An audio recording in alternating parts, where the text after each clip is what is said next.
एक कुमार है, तो अभी अभी ज्ञान में चलता है।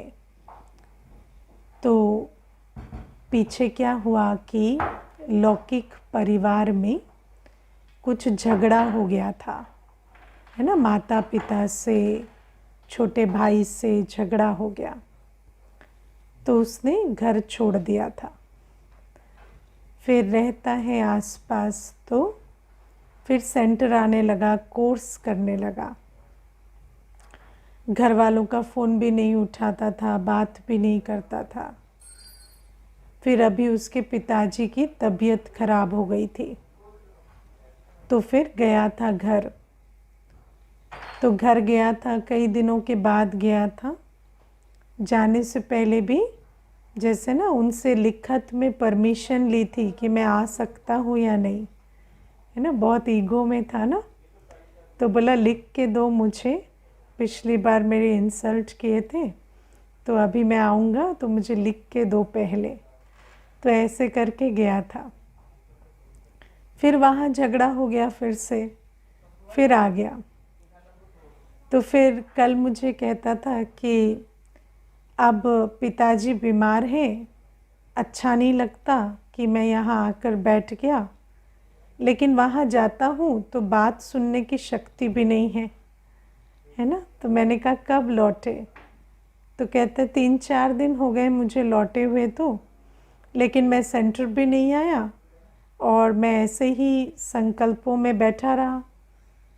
तो फिर उसको पूछा मैंने कि ये जो घर भी नहीं रह रहे हो और सेंटर पे भी नहीं आ रहे हो, सारा दिन कर क्या रहे हो?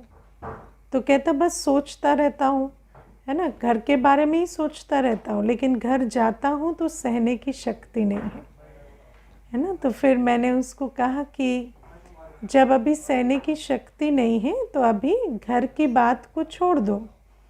अभी यहाँ जो रह रहे हो ना, अभी बाबा की याद में रहो, सेंटर आओ, अपना पुरुषार्थ करो, स्थिति बनाओ।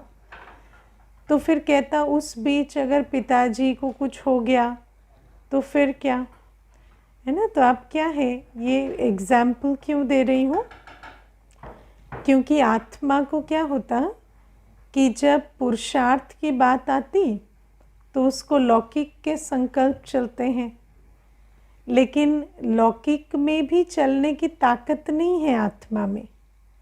जब लौकिक में जाता है तो वहाँ रह नहीं पा रहा, और जब पुरुषार्थ की बात आती है तो कहता है कि अब मैं यहाँ रहूँ, पुरुषार्थ करूँ, तो फिर वहाँ जो अगर कुछ गड़बड़ हो जाए, तो मैंने कहा ठीक है, अगर ऐसा लगता है तो चले जाओ वहाँ, और वहाँ जाकर वो जो भी कहें, जैसे भी चलें, लेकिन अपनी जो फ़र्ज़ अदाई है वो करो।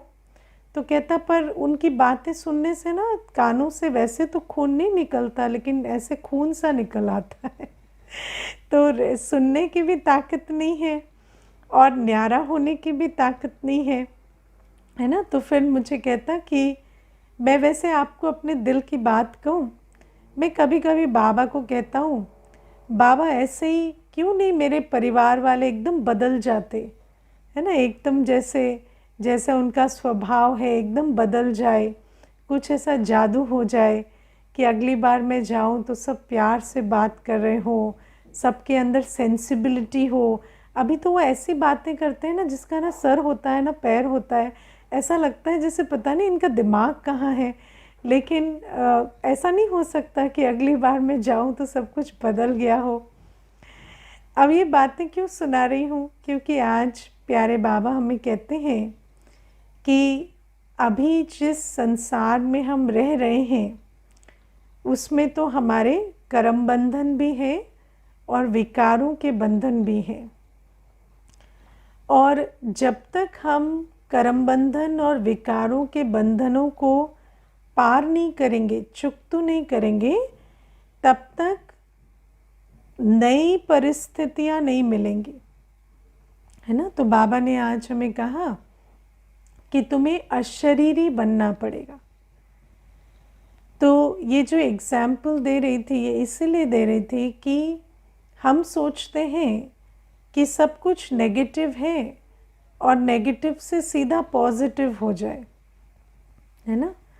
लेकिन नेगेटिव से सीधा पॉजिटिव नहीं हो जाएगा, कलयुग से सीधा सतयुग नहीं हो जाएगा, उसके बीच में संगम युग आएगा, है ना। कोई भी चीज़ को आप माइनस से प्लस में ले जाना चाहो तो बीच में तो ज़ीरो आएगा ना, नेगेटिव से ज़ीरो पे आएंगे, ज़ीरो से प्लस पे आएंगे।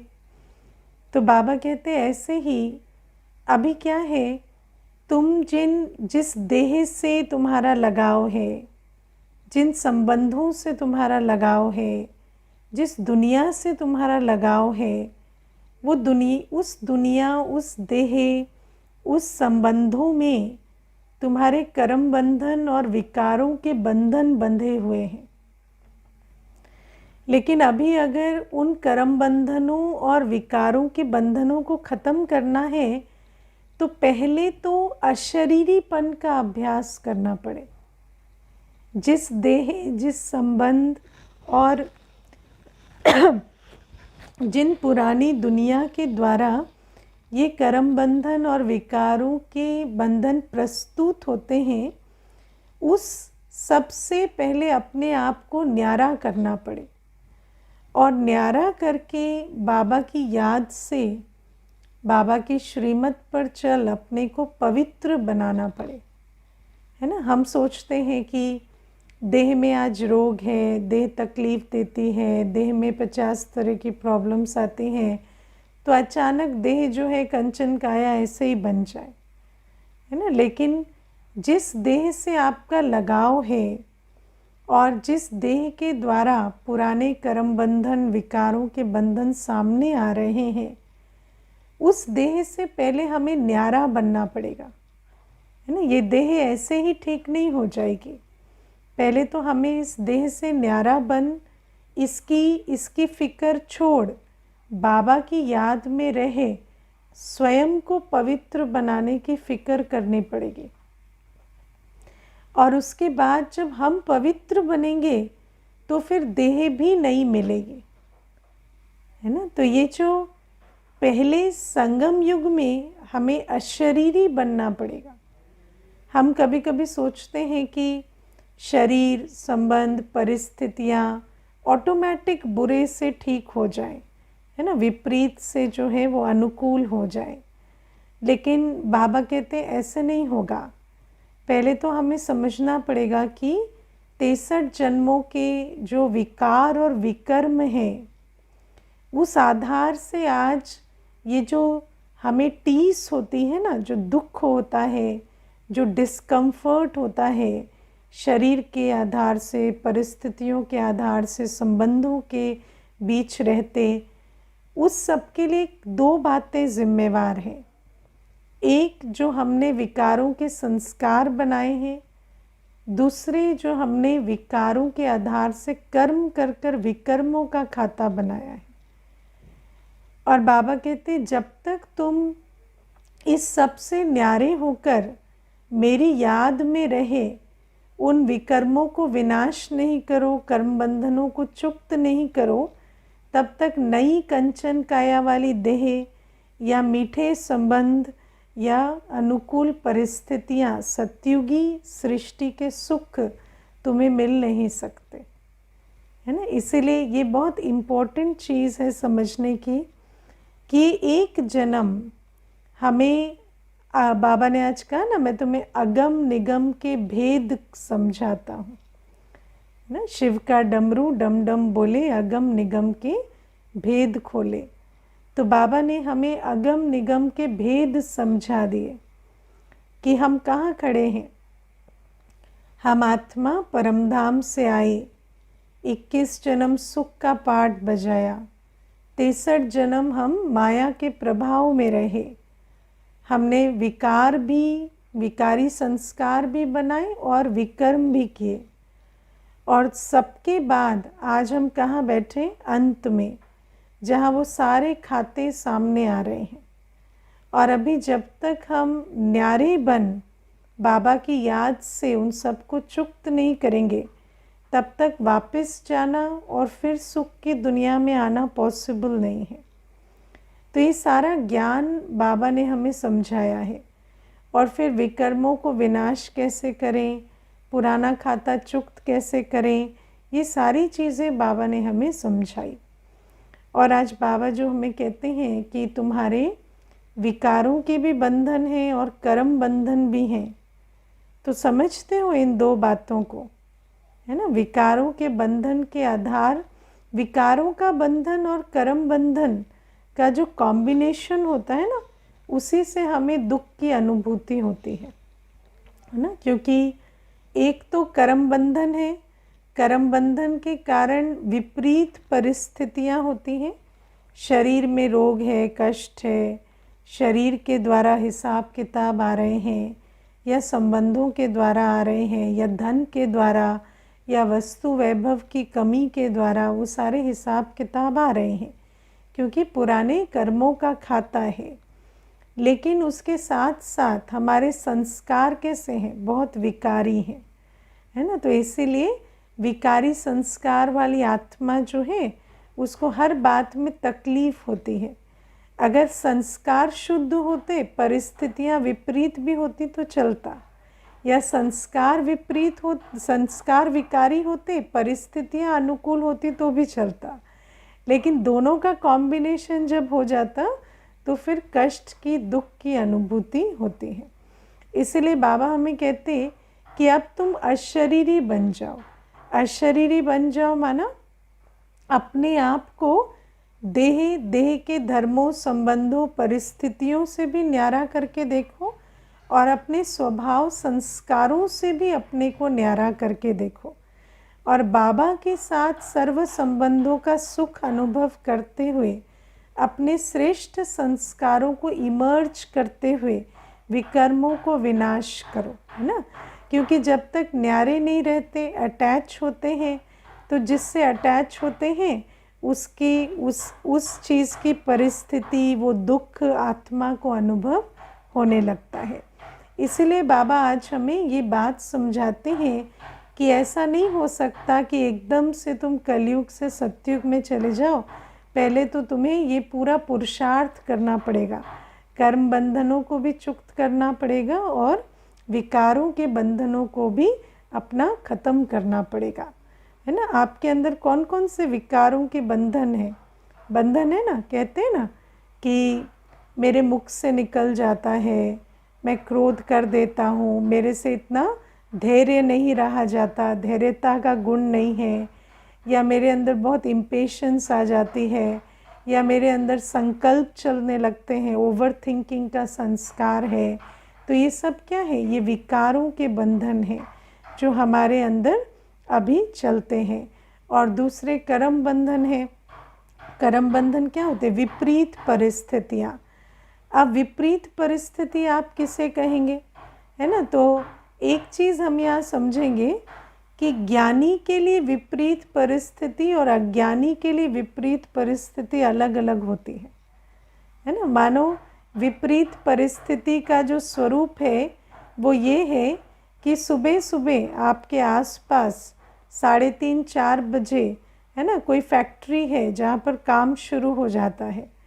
तो अज्ञानी के लिए तो बहुत बड़ी विपरीत परिस्थिति है, लेकिन ज्ञानी के लिए क्या है, ज्ञानी तो कहेगा मेरी तो लॉटरी लग गई, है ना, कि ये जो विपरीत परिस्थिति है इसके कारण मेरा अमृत वेला पक्का हो गया, है ना। तो बाबा कहते हैं कि ये जो कर्म बंधन भी है दुनिया में, देखो दुनिया में कहते हैं हम बहुत लोनली हो गए हैं, हम अकेले हो गए हैं, और जो ज्ञानी होगा वो तो कहेगा वाह कितना अकेला टाइम मिलता है, कितनी अच्छी बात है ना। मुझे याद है एक भाई थे तो उनका ट्रांसफ़र हुआ तो ज्ञान मिल गया था, तो मुझे कहते दीदी देखो अभी ट्रांसफ़र हुआ तो परिवार को छोड़कर जाना पड़ेगा, दूसरी जगह पोस्टिंग है। अगर ज्ञान नहीं मिला होता तो मैं इस समय बहुत दुखी होता कि अभी ट्रांसफ़र हो गया है तो अभी सबके बिना कैसे मैनेज करूँगा। लेकिन पता नहीं जब से ट्रांसफ़र ऑर्डर आया है बड़ी खुशी हो रही है। अब आप ये नहीं समझना कि मुझे कोई भाग जाने की खुशी हो रही है लेकिन मुझे इस बात की खुशी है कि जब घर में रहता हूँ तो कई बार सोचता हूँ कि भोजन खुद से बनाऊं या चाय ही बनाऊं या कुछ बनाऊं, लेकिन फिर कभी आलस आ जाता है, कभी युगल कह देती हैं कि कोई बात नहीं, अब कल बना लेना, आज मैं ही बना देती हूँ, तो फिर उस कारण से रुक जाता था।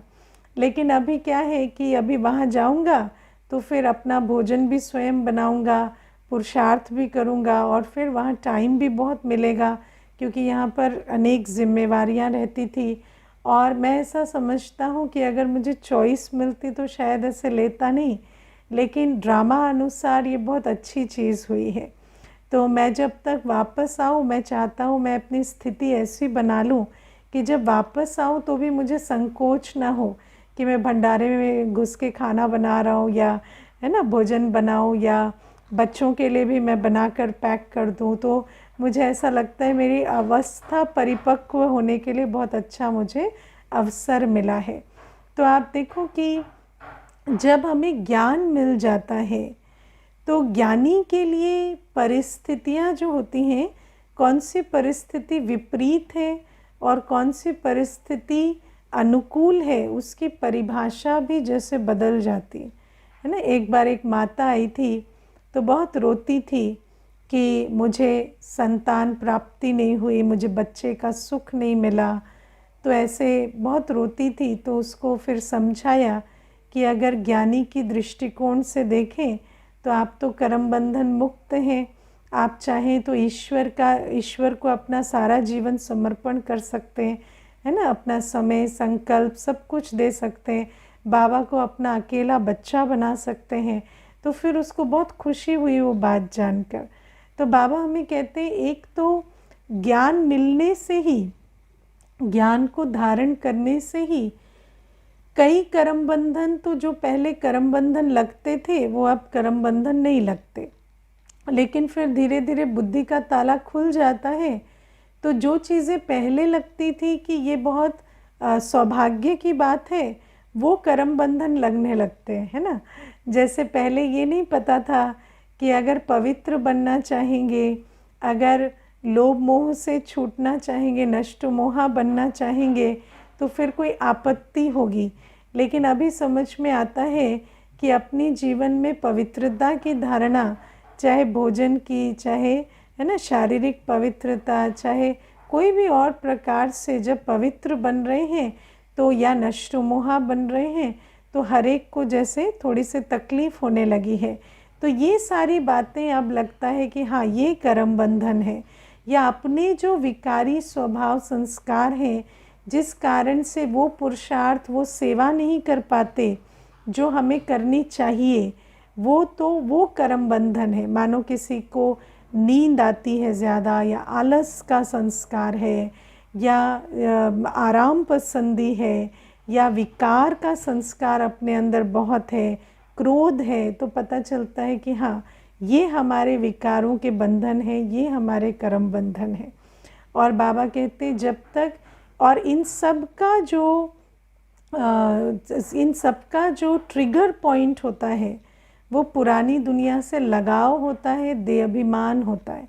इसीलिए बाबा कहते अगर विकारों के बंधन से, कर्म बंधन से छूटना है तो पहले तो इस देह और देह की दुनिया से अपने को अशरीरी बनाओ, और फिर बाबा की याद में रहकर अपने अंदर इतना बल भरो कि जब इस देह और देह की दुनिया में कर्म में भी आओ तो विकारों के बंधन और कर्म बंधन के अधीन ना बनो, अपनी अवस्था जो है वो ना बिगड़े, अपना कर्म जो है वो ना बिगड़े।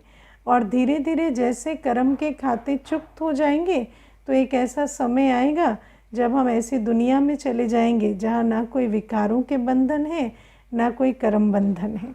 तो बाबा ये बातें आज हमें समझाते हैं। और फिर बाबा आज हमें कहते हैं कि तुम्हें फुल पास होना है ना, फुल पास होना है, सूर्यवंशी में जाना है। किस किस को फुल पास होना है? हाँ, फुल पास होना है कि नहीं होना है? हाँ, तो फुल पास होना है, सूर्यवंशी में जाना है। तो बाबा ने आज दो बातें कही, निर्भय बनो और निर्वैर बनो, है ना, निर्भय बनो और निर्वैर बनो। और निर्भय बनना जो मेरा अपना भी निजी अनुभव है कि माया के जो दो रूप हैं, आकर्षण और भय, है ना। माया के सबसे बड़े दो रूप क्या है? आकर्षण और भय। माया लुभाती है और माया डराती है ना। तो कई बार ब्राह्मण बच्चे जो होते हैं वो आकर्षण के चक्कर में फंस जाते हैं, और कई बार माया जब डरावना रूप दिखाती है तो डर जाते हैं, है ना। अब जब जैसे जब डराने का रूप आता है तो क्या होता है कि जब हम पुरुषार्थ और सेवा, है ना, दो बातें, जब हम पुरुषार्थ करते हैं और जब हम सेवा करते हैं तो कई प्रकार से हमें डरने की थ्रेट्स आते हैं, है ना। हमें कोई ना कोई धमकियां देते हैं, धमकियां मिलती हैं कि नहीं, है ना। मुझे एक माता कहती थी कि मैं पवित्रता की धारणा करती हूँ तो मेरे युगल मुझे हाथ पकड़ के ले जाते हैं और गेट के बाहर खड़ा कर देते हैं और कहते जो करना है ना इस गेट के बाहर करो और निकलो मेरे घर से, और मुझे नहीं रखना है तुम्हें। तो फिर मैंने कहा उसके बाद क्या करते हैं? तो कहती फिर अंदर चले जाते हैं। तो मैंने कहा गेट, कहती गेट तो खुला रहता है। तो फिर कहती दीदी बार बार ऐसे करते हैं, मैं क्या करूं? मैंने कहा गेट तो खुला है ना, फिर अंदर चले आओ। है ना। फिर कहती किसी दिन गेट पूरा बंद कर देंगे तो। मैंने कहा अगर करना होता तो पहले ही दिन कर देते ना, गेट बंद नहीं करेंगे। आप डरो नहीं, है ना। वो बाहर ले जाके खड़ा करते, आप फिर अंदर आ जाओ, उसमें क्या बड़ी बात है ना। मुझे एक बार मैं आपको बताऊँ, एक किसी ने कहा कि मेरा सामान बाहर फेंक दिया, तो मैंने कहा फिर क्या, फिर आप अंदर ले आओ, उसमें इतनी शर्म की क्या बात है? आपका घर है, जिसका उन्होंने समझा मेरा घर है तो सामान बाहर फेंक दिया, आप भी अपना घर समझकर अंदर ले आओ। और ऐसे थोड़ी है कि जब शादी हुई है तो फिर जितना हक उनका है उतना आपका है। वो जितनी अथॉरिटी रखते हैं फेंकने की, आप उतनी अथॉरिटी रखो अंदर लाके फिर से सेट करने की, है ना। तो इतनी अथॉरिटी अपने ही संबंध में, अपने ही घर में नहीं रखेंगे तो कैसे चलेगा। तो बाबा हमें कहते हैं कि इतना डरना नहीं है, क्योंकि ये जो माया है ना ये डराती है। लेकिन इसमें एक बात जो हमें समझनी है वो ये कि बाबा की मदद उन बच्चों को मिलती है जो सच्ची दिल से पुरुषार्थ करते हैं, है ना। तो अगर अपने पुरुषार्थ में, अपनी सच्चाई में कोई कमी है तो उसको चेक करें, है ना। क्या सचमुच हम जो भी कर रहे हैं बाबा के लिए कर रहे हैं? वो ऑनेस्टी हमें चेक करनी होती है। क्योंकि कई बार क्या होता, बच्चे कहते हैं कि हम बाबा की श्रीमत पर चलते हैं और हमें बहुत विघ्न आते हैं, लेकिन मैं ऐसा समझती हूँ कि बाबा की श्रीमत पर जब हम चलते हैं तो बाबा की मदद हमें ज़रूर मिलती है। लेकिन कहीं ना कहीं जो हम श्रीमत पर चल रहे हैं, हाँ चल तो रहे हैं, लेकिन उसमें कंप्लीट ऑनेस्टी नहीं है, कहीं ना कहीं कुछ ना कुछ और बात है। इसी कारण से ही ये इतनी सारी बड़ी बातें होती हैं। क्योंकि सच में अगर पवित्रता है तो पवित्रता में तो बहुत आकर्षण होती है, और आज नहीं तो कल पवित्रता की आकर्षण खींचने लगती है और वो बात भी जो है वो ख़त्म हो जाती है। तो बाबा हमें कहते हैं तुम सच्ची दिल से अगर पुरुषार्थ कर रहे हो और श्रीमत पर चल रहे हो तो मेरी मदद तुम्हें मिलेगी, और तुम डरना मत, है ना। और एक चीज़, एक बात पक्की जैसे कर लेना कि श्रीमत पर चलकर कभी मेरा नुकसान नहीं होगा, है ना। श्रीमत पर चलने से कभी मेरा नुकसान नहीं होगा, ये बात हमेशा याद रखना। अगर आप श्रीमत पर हैं, अगर आप सच्चे दिल से बाबा की श्रीमत पर पुरुषार्थ कर रहे हैं, सच्चे दिल से सेवा कर रहे हैं, तो किसी मनुष्य की ताकत नहीं है कि वो आपका कोई नुकसान कर सके, है ना। हाँ वो डरा सकता है, डर, अपने डर से आप कुछ नुकसान ज़रूर कर सकते हैं, लेकिन कोई मनुष्य आपका नुकसान नहीं कर सकता, है ना। मुझे एक माता बहुत अच्छी बात बताती थी कि उनके युगल जो हैं उन्होंने क्या किया कि ताला बंद कर दिया, है ना, कमरे का ताला बंद कर दिया बाहर से, और जो अलार्म क्लॉक लगा के सोती थी कि सुबह अमृत वेला उठे, उस अलार्म क्लॉक को फेंक दिया और उनका ताला बाहर से बंद कर दिया कमरे का, और बोला देखता हूँ कैसे उठती है और कैसे योग लगाती है कल, है ना, बहुत योगी बन रही है। तो इस प्रकार से उनको बंद करके छोड़ दिया। तो जब बंद कर दिया तो माता बाबा को याद करके रात को सो रही थी, तो बाबा को उन्होंने कहा कि बाबा देखो, मैं तो आपकी याद में सो रही हूँ और अलार्म क्लॉक तो है नहीं, तो आपको जैसे भी उठाना हो उठा देना अगर आँख खुल जाएगी तो फिर तो उठ के बैठ जाऊंगी। तो फिर क्या हुआ कि जितने बजे वो रोज़ उठती थी, 3:30 बजे, उस समय पर छोटा बच्चा जो है उनका वो जाग गया और वो माँ को ढूंढते ढूंढते उस दरवाजे तक चला गया जो डोर लॉक्ड था, और उसको पीटने लगा बहुत ज़ोर ज़ोर से और रोने लगा। और जो पिताजी थे उनको आकर दरवाज़ा खोलना पड़ा, क्योंकि बच्चा इतना ज़िद करने लगा, रोने लगा कि दरवाज़ा पिताजी को खोलना पड़ा। और जैसे ही वो दरवाज़ा खुला तो सामने घड़ी थी और वो एग्जैक्ट टाइम था जब वो रोज़ उठती थी, और युगल को भी ये बात मालूम थी कि इतने बजे उठती हैं। तो युगल ने भी वो टाइम देखा और उस दिन उन्होंने ये समझा कि शायद कोई परमात्म शक्ति यहाँ पे इन्वॉल्व है, तो मुझे इसको और तंग नहीं करना चाहिए। तो उस कारण से अगली बार से उनको कुछ नहीं कहा।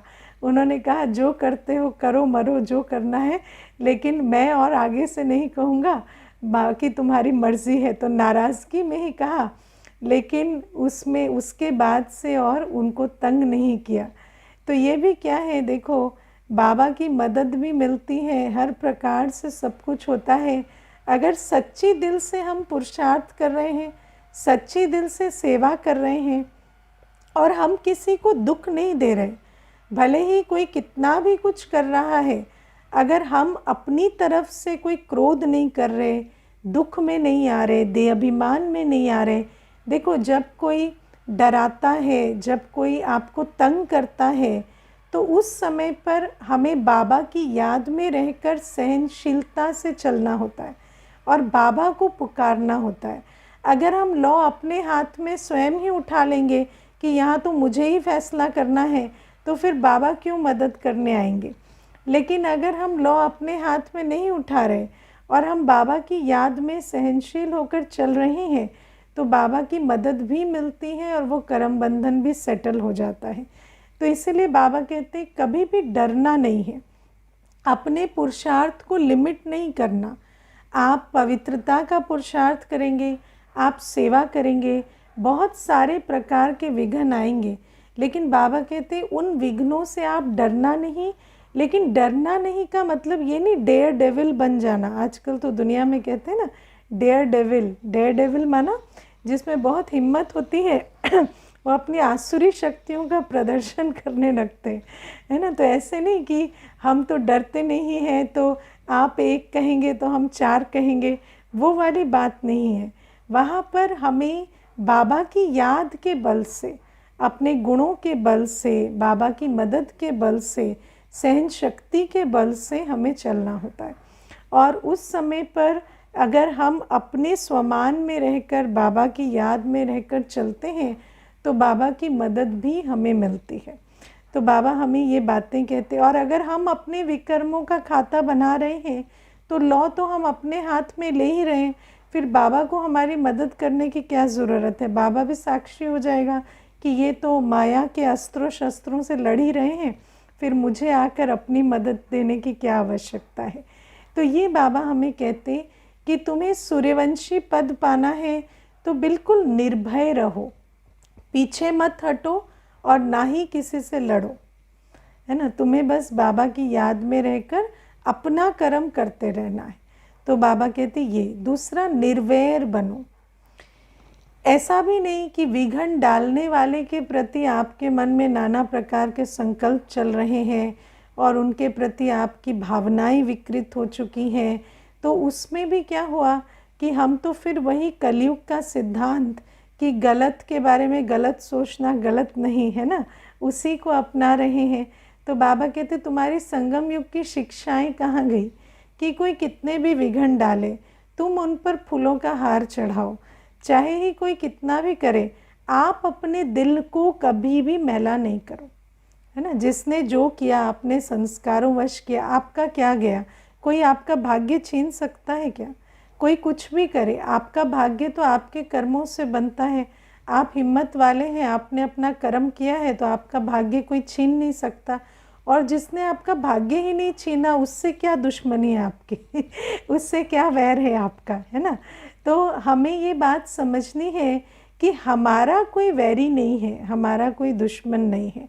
जिसने जो भी किया अपने संस्कारों अनुसार अपने कर्म का खाता बनाया, उसमें ना हमें कोई दुख है, ना हमें कोई डर है, और ना ही हमें कोई ऐसे वैर की भावना है कि ये अच्छे नहीं है या इनके साथ हमारी कोई, है ना, वैर भाव है, कुछ भी नहीं। क्योंकि बाबा कहते कि तुम्हारे कर्म की गति, तुम्हारा भाग्य तो मेरे हाथ में है। तो किसी मनुष्य का ना तुम्हारे साथ राग है ना वैर है ना, ना तुम्हारा कोई मोह है किसी के साथ, ना तुम्हारा किसी के साथ वैर है। और ये वैर की जो बात है, ये बहुत सावधान रहने की बात है। क्योंकि कई बार क्या होता कि परिस्थिति आती है, आप उसमें हिम्मत का कदम भी बढ़ा देते हैं और उस परिस्थिति को भी पार कर लेते हैं, लेकिन जो भी निमित्त बने उन परिस्थितियों को लाने के, उनके लिए अंदर में कोई ना कोई एक दुर्भावना आ जाती है। लेकिन एक चीज़ हमें समझनी है कि मन तो अपना है ना, दिल तो अपनी है। अगर किसी के लिए भी कोई भावना उस दिल में आती है तो फिर दिल किसकी मैली होती है? अपनी मैली होती है, और कर्म भी अपना बनता है। इसीलिए निर्भय और निर्वैर रहना है। तो बाबा हमें सारी बातें समझाते हैं मुरली में कि एक तो तुम अभी समझो अगम निगम का भेद, कि अभी कर्म बंधन और विकारों के बंधन से बंधे हुए हो। अशरीरी बनकर बाबा की याद के बल से इनको विनाश करो और पवित्र बनो, और फिर पवित्र दुनिया के मालिक बनो। और साथ में माया के विकराल रूप से कभी घबराना नहीं, और ना ही किसी के प्रति अपने मन को मैला करना। और बाबा आज हमें कहते हैं कि अगर अंत की भी घड़ी आ गई, है ना, शरीर भी छूट रहा है, तो उस समय पर भी ये इम्पोर्टेंट नहीं है कि हम आज मरे या कल मरे, है ना। कई बार तो मनुष्य क्या सोचता है, देखो अभी मुझे एक भाई थे तो मुझे कहते कि दीदी मुझे बताओ कि हमारी माता जी हैं तो वो वैसे बिल्कुल रिस्पॉन्ड नहीं कर रही हैं ट्रीटमेंट को। तो अभी डॉक्टर कहते हैं कि वो क्या कहते हैं उसे, मुझे याद नहीं, वो जो रखते हैं उसमें, है ना, लाइफ सपोर्ट पे, है ना, जो लास्ट में, तो कहते हैं कि उस पे उनको रखें और उनको चलने दें, या फिर ऐसे घर ले आएं और फिर जैसे भी उनकी शरीर तो छूटना ही है, ये बात तो समझ में आ गई है, पर वो रखें उनको लास्ट में लाइफ सपोर्ट पे या ना रखें।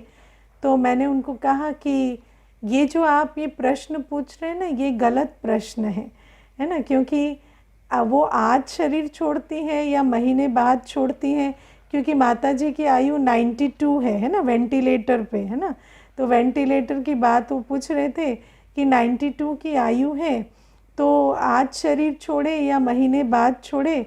तो मैंने कहा उसमें क्या फ़र्क पड़ेगा? तो कहते फ़र्क तो पड़ेगा ना दीदी, अगर वेंटिलेटर पे नहीं रखा तो मित्र संबंधी कहेंगे कि बेटा कंजूस है, उसने माँ पर खर्चा नहीं किया, है ना। तो वेंटिलेटर पर रखते तो थोड़े दिन और रह जाती, लेकिन घर ले आए तो उस बदनामी से डरने के लिए शायद वेंटिलेटर पे रखना पड़े। तो मैंने कहा जो प्रश्न है ज्ञान का वो ये है कि हम कब शरीर छोड़े नहीं, कैसे छोड़े, है ना। तो अभी जैसे माता जी हैं हॉस्पिटल में, तो उनको मुरली सुनाते हो, है ना, उनके लिए कुछ प्रबंध किया है कि वो बाबा की याद में रहें। तो कहते नहीं, वो तो जब से हॉस्पिटल गई हम इतने अफरा तफरी में रहे, इतनी हड़बड़ी में रहे, ऐसे फुर्सत ही नहीं लगी कि उनको कोई हम सोचें कि बाबा की याद दिलाएं या मुरली सुनाएं। तो मैंने कहा देखो, मनुष्य किन चक्करों में रहता है कि कब शरीर छोड़ना है, आज नहीं कल शरीर छूटे, परसों छूटे, और 1 महीना डिले हो जाए, लेकिन वो बड़ी बात नहीं है। बाबा कहते बड़ी बात ये है कि अंत की भी घड़ी आ जाए तो हमारा जो ध्यान है वो इस बात पर रहे कि हम जब शरीर छोड़ें तो गंगा, दुनिया में भक्ति में कहते हैं गंगा का तट हो, गंगा जल मुख में हो। तो बाबा की मुरली सुनते हुए बाबा की याद में हम शरीर छोड़ें, ये हमारा लक्ष्य होना चाहिए। और अंत में कौन ऐसी अवस्था में शरीर छोड़ सकेगा जो कभी भी मुरली मिस नहीं करता हो, जो सदा बाबा की याद में रहता होगा ना, जो हर दिन क्लास में उपस्थित होता होगा टाइम से, जिसका हर चीज़ का, याद का, ज्ञान का टाइम टेबल ठीक है ना, उसको लास्ट में समय धोखा नहीं देगा। वो ऑटोमेटिक उस स्थान पर पहुंच जाएंगे, है ना, बाबा के घर में या बाबा की क्लास में वो पहुंच जाएंगे अंत के समय। और उस समय भी वो बाबा की याद में, या क्लास का टाइम है तो क्लास के टाइम पे ही शरीर छोड़ेंगे। तो बाबा कहते इतना हमें अटेंशन देना है कि हमारी अंतमते सोगति इस बात से नहीं होगी कि हमने 70 की आयु में शरीर छोड़ा या 80 की छोड़ा या 50 की छोड़ा, लेकिन जो अंतमते सोगति इस आधार से होगी कि हमने किसकी याद में और किस अवस्था में शरीर छोड़ा। इसीलिए when you die is not the problem, how you die is the problem, है ना। और ज्ञानी को हमेशा बहुत अटेंशन रहता है कि वो ऐसे संस्कार बनाए, ऐसा रूटीन बनाए कि अंत की घड़ी में भी वो जो संस्कार और वो जो नियम बनाए हैं, वो जो रूटीन बनाया है, वो उनका साथ दे। ठीक है ना। ओके, ओम शांति।